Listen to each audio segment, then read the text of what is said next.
Today's reading is Luke chapter 14.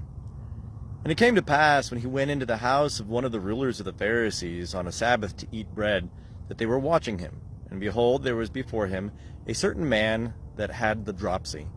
And Jesus answering spake unto the lawyers and Pharisees, saying, Is it lawful to heal on the Sabbath, or not? But they held their peace, and he took him, and healed him, and let him go. And he said unto them, Which of you shall have an ass or an ox fallen into a well, and will not straightway draw him up on a Sabbath day? And they could not answer again unto these things.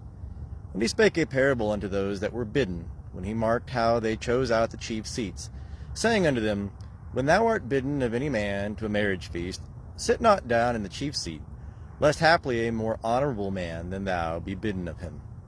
And he that bade thee, and him shall come and say to thee, Give this man place, and then thou shalt begin with shame to take the lowest place. But when thou art bidden, go and sit down in the lowest place, that when he that hath bidden thee cometh, he may say to thee, Friend, go up higher. Then shalt thou have glory in the presence of all that sit at meat with thee.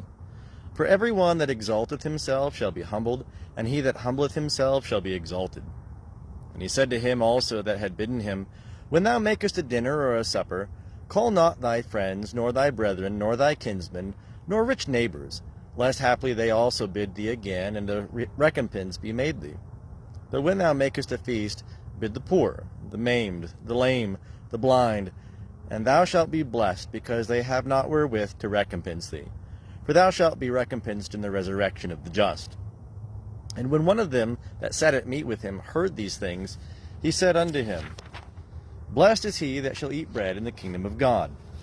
But he said unto him, A certain man made a great supper, and he bade many, and he sent forth his servant at supper time, to say to them that were bidden, Come, for all things are now ready.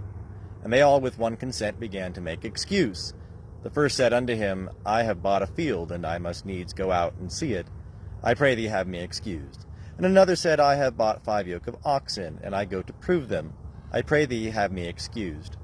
And another said, I have married a wife, and therefore I cannot come. And the servant came and told his lord these things. Then the master of the house, being angry, said to his servant, Go out quickly into the streets and lanes of the city, and bring in hither the poor and maimed and blind and lame.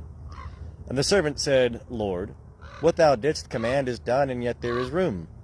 And the Lord said unto the servant, Go out into the highways and hedges, and constrain them to come in, that my house may be filled. For I say unto you, that none of those men that were bidden shall taste of my supper.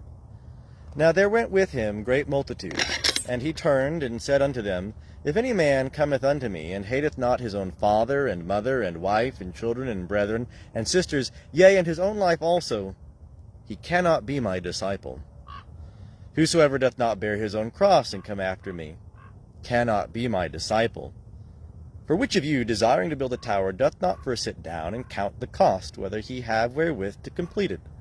Lest haply, when he hath laid a foundation and is not able to finish, all that behold begin to mock him, saying, This man began to build, and was not able to finish.